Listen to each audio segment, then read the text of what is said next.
పైలట్లు ఇద్దరు మాట్లాడుకున్న సంభాషణ బయటకు వచ్చింది. అంటే ఆ రిపోర్ట్లో వాళ్ళు వెల్లడించడం జరిగింది. ఏదైతే ఆ ఇంజన్స్ రెండు ఉన్నాయో, రెండు ఇంజన్స్ని కూడా కట్ ఆఫ్ చేసి ఉన్నాయి, అంటే ఆఫ్ చేసి ఉన్నాయి అన్నది ఆ ప్రాథమిక దర్యాప్తులో తేలిన అంశం. ఒక పైలట్ ఇంకొక పైలట్ని అడుగుతున్నాడు, ఎందుకు ఇది ఆఫ్ చేసినావు? నేను ఆఫ్ చేయలేదని ఆయన అంటున్నాడట. మరి ఎవరు ఆఫ్ చేశారు? కుట్ర కోణం ఏమైనా ఉందా? కావాలని కూల్చేశారా? ఇట్లా రకరకాలుగా దీని మీద చర్చలు జరుగుతూ ఉన్నాయి. మనం అక్కడ ఏం జరిగింది ఏందని మనం చెప్పలేము, బట్ ఉన్న విషయాన్ని మాత్రమే మనం మాట్లాడగలుగుతాము. మరి ఆ ఇంజన్లు ఎవరు ఆఫ్ చేశారు? మళ్ళీ ఆ ఇంజన్లు ఆన్ చేసి మళ్ళీ ఆ మోటార్ ఇంజన్ ఆన్ అయ్యే లోపుగానే ప్రమాదం జరిగింది, జస్ట్ ఒక 32 సెకండ్స్లోనే. సో ఇది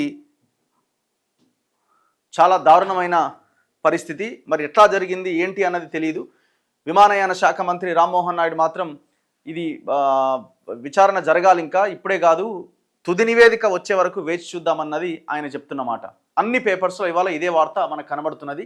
ఇక్కడ చూడండి, ఇగో ఇది fuel control run cut off. So అన్ని రెండు ఇంజన్స్ కూడా ఆఫ్ చేసి ఉన్నాయి అన్నమాట. మరి ఈ రెండు ఇంజన్స్ని ఆఫ్ చేసి పెట్టింది ఎవరు? ఇది ఒక ఫోటో వీళ్ళు తీసుకున్నారు. ఈ రెండు ఇంజన్స్ని ఆఫ్ చేసింది ఎవరు? ఒక పైలట్ ఇంకొక పైలట్ని అడుగుతున్నాడు, ఎందుకు ఆఫ్ చేసినామని. మీరే ఆఫ్ చేశారా అని. నేను ఆఫ్ చేయలేదని ఆయన అంటున్నాడు. మరి ఎట్లా ఆఫ్ అయిపోయినాయి అవి? అప్పుడే ఒక నిర్ణయానికి రావద్దు, ఇది ప్రాథమిక నివేదిక మాత్రమే. కేంద్ర మంత్రి కింజారపు రామ్మోహన్ నాయుడు పైలట్లపైకి తప్పు నెట్టే యత్నం, ఏఐబి నివేదికను ఖండిస్తున్నాం, ఎయిర్లైన్ పైలట్ల అసోసియేషన్ మండిపాటు.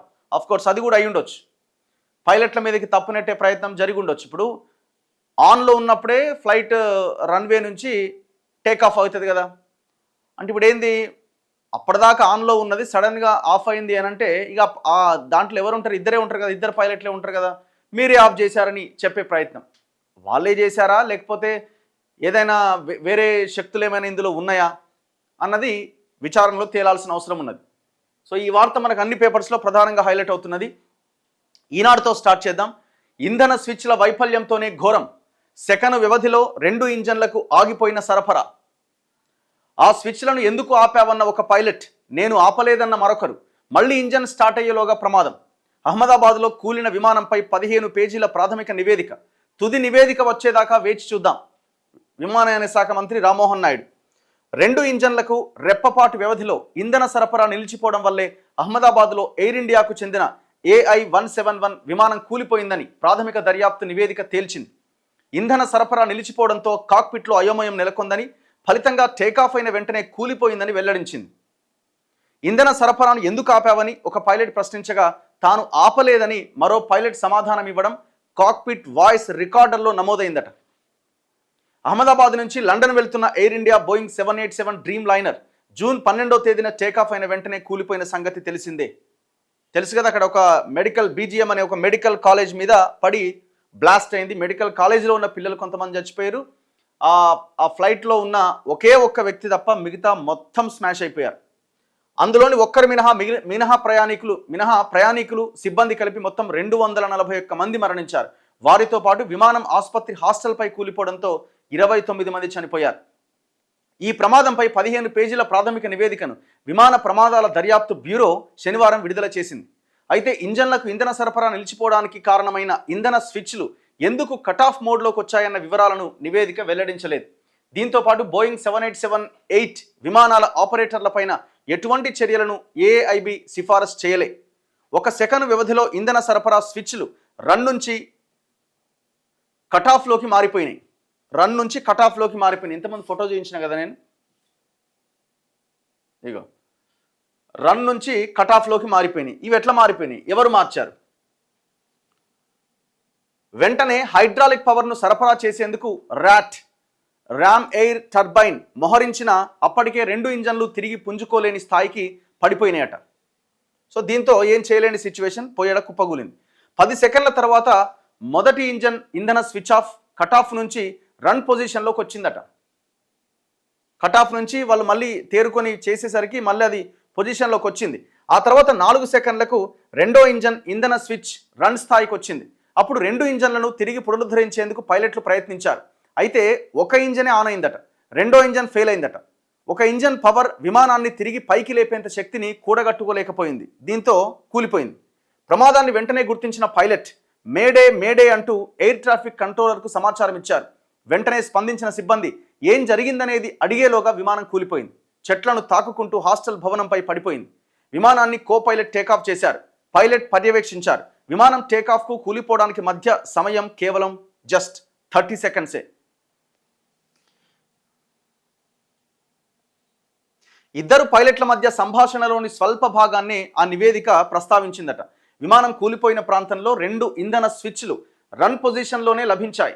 దీన్ని బట్టి అతి తక్కువ ఎత్తులో కూలిపోయే సమయానికి 2 ఇంజన్లు తిరిగి స్టార్ట్ అయినట్లుగా నివేదిక పేర్కొన్నది.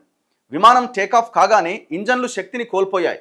ర్యాట్ డిప్లాయ్ అయిందని సీసీటీవీ ఫుటేజ్ని బట్టి తెలుస్తోంది. పక్షులు ఢీకొన్న ఆనవాళ్లు కూడా ఏమీ కనిపించలే.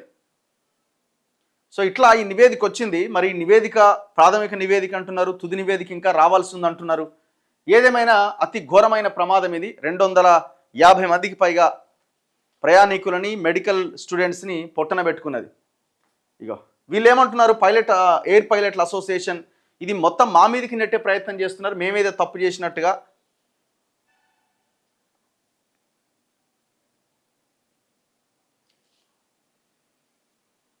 ఇక్కడ ఏమంటున్నారు, విమానంలోని బ్లాక్ బాక్స్లో EAFR అట, enhanced air Born flight recorder అంటే కాక్పిట్ వాయిస్ రికార్డర్ పరికరాలు ఉంటాయి.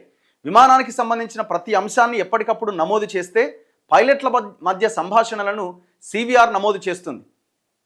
విమానం టేకాఫ్ తీసుకోగానే 2 ఇంధన స్విచ్లు రన్ మోడ్ నుంచి కట్ ఆఫ్కు మారినట్టు ఈ డేటా ఆధారంగా గుర్తించారు. స్విచ్లు ఎందుకు ఆఫ్ చేసావని ఒక పైలట్ అంటే నేనేమీ చేయలేదంటూ పైలట్లు గందరగోళానికి లోనవ్వడం CVRలో నమోదైంది. పైలట్ల సంభాషణ బట్టి వారు ఆఫ్ చేసినట్టుగా కనిపించడం లేదు. పొరపాటున చేయి కానీ ఏదైనా వస్తువు కానీ తగిలి ఇంధన స్విచ్లు కదిలే అవకాశం కూడా లేదు. ఇక అదేమన్నా మన కారా, లేకపోతే అటు ఇటు కదిలి న్యూట్రల్ నుంచి ఫస్ట్ గేర్కి పడా, అది ఇది పడా, లేదు కదా, అవకాశం లేదు కదా. పైకి కిందికి కదిలే మోడల్లోని ఈ స్విచ్లలో స్టాప్ లాక్ ఏర్పాటు ఉంటుందట. నేరుగా వేలితో నొక్కినంత మాత్రాన అవి కదలవు. స్విచ్ను పట్టుకొని లాగి పైకి కానీ కిందకు కానీ జరిపాక వదిలేయాల్సి ఉంటుంది. ఇక ల్యాండింగ్ తర్వాత విమానం ఇంజన్లను ఆఫ్ చేయడానికి, గాల్లో ఎగురుతున్నప్పుడు ఇంజన్లో మంటలు రావడం లేదా ఏదైనా సమస్య తలెత్తడం వంటివి జరిగితే ఇంజన్లు ఆపడానికి, తిరిగి ప్రారంభించడానికి ఇంధన స్విచ్లు వినియోగిస్తారు. ఈ స్విచ్లు స్వతంత్ర విద్యుత్ వ్యవస్థతో అనుసంధానమై ఉంటాయని, ఇంజన్లకు విద్యుత్ సరఫరాను, ఇంధన వాల్వ్లను నియంత్రిస్తాయని అమెరికా విమానయాన నిపుణుడు చెబుతున్నాడు. ఈ స్విచ్లు ఎలా కట్ ఆఫ్ మోడ్లోకి మారాయో ఇప్పుడు వచ్చినటువంటి ఆ ప్రాథమిక నివేదికలో చెప్పలే. ఎన్నో అనుమానాలు దీని మీద కనబడతా ఉన్నాయి.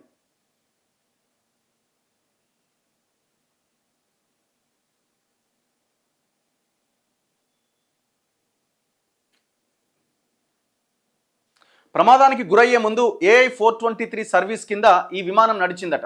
అప్పటి విమాన సిబ్బంది స్టెబిలైజర్ సెన్సార్లో సమస్యను గుర్తించి రిపోర్ట్ చేశారట. ఎయిర్ ఇండియా ఇంజనీర్లు దాన్ని పరిష్కరించి ప్రయాణానికి సిద్ధం చేశారు. అదే సమస్య మళ్ళీ ఉత్పన్నమైందా అన్న ప్రస్తావన ఆ నివేదికలో లేదు. మానవ తప్పిదాన్ని కూడా నివేదిక ధృవీకరించలే. కాక్పిట్లో ఏం జరిగిందన్న దానిపై ఇంకా పరిశీలన కొనసాగుతోందని AIB వెల్లడించింది.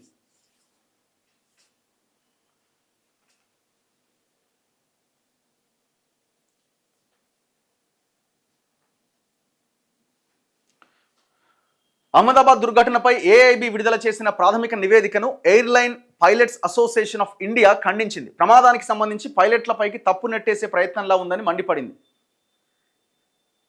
సో వాళ్ళు మా మీదకి ఎందుకు నెట్టేస్తున్నారని పైలట్స్ అసోసియేషన్ ఆవేదన వ్యక్తం చేస్తున్నారు. వాళ్ళు ఇంకెవరు అంటున్నారు, పైలట్ కావాలని కూల్చేశాడా, ఇది కావాలని చేసిన మానవ చర్యనే ప్రముఖ నిపుణుడు కెప్టెన్ మోహన్ రంగనాథన్ అట. విమానంలో ఒక్కసారిగా ఇంధన కంట్రోల్ స్విచ్లు ఆగిపోవడం, దీనిపైన కాక్పిట్లోని పైలట్ల మధ్య సాగిన సంవాదం గమనిస్తే విమానాన్ని పైలట్ కావాలనే కూల్చేసినట్లు అనిపిస్తోందని ప్రముఖ విమానయాన నిపుణుడు కెప్టెన్ మోహన్ రంగనాథన్ అభిప్రాయపడ్డారు. AIB ప్రాథమిక నివేదికపై ఒక ఆంగ్ల ఛానల్ ప్రతినిధితో ఆయన మాట్లాడారట. ఖచ్చితంగా మానవ చర్య విమాన ప్రమాదానికి కారణం. దానంతటా అది ఆటోమేటిక్గానో లేక పవర్ ఫెయిల్యూర్ అయిన కారణంగానో ఈ ప్రమాదం జరిగే ఛాన్స్ లేదు. దీని ఇంధన స్విచ్లు స్లైడింగ్ తరహాలో ఉంటాయి. ఇంధన సెలెక్టర్లను కిందకు మీదకు కదిలించాలంటే వాటిని బలంగా పట్టుకొని లాగాలి. అనుకోకుండా వాటంతట అవే ఆఫ్ అయ్యే అవకాశం లేదు. ఇంధన సెలెక్టర్లను కావాలని ఆఫ్ మోడ్లోకి తెచ్చారు.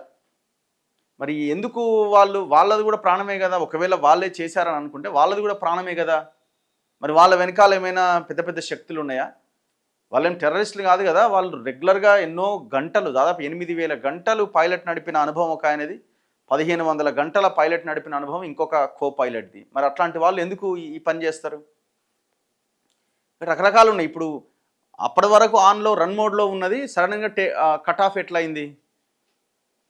టేక్ ఆఫ్ అయ్యేటప్పుడు రన్లో ఉన్నది వెంటనే కట్ ఆఫ్ ఎట్లయింది? ఆటోమేటిక్గా అవ్వడానికి ఏమైనా అవకాశాలు ఉన్నాయంటే లేవంటున్నారు. మరి ఎట్లా? ఆన్లో ఉన్నది ఇద్దరే. సో ఇట్లా రకరకాల అనుమానాలు వ్యక్తమవుతున్నాయి. ఏదేమైనా ఎవరేం చెప్పలేము, మనం అందులో లేము కాబట్టి తుది నివేదిక వచ్చిన తర్వాతనే దీని మీద ఒక క్లారిటీ వచ్చే అవకాశం ఉంది. ఇప్పుడు ఎవరు మిగిలిరని, అందులో ఎవరు మిగిలిరని ఎవరిని అడుగుతారు? అంత ఒక్కరు తప్ప మొత్తం చనిపోయారు కదా.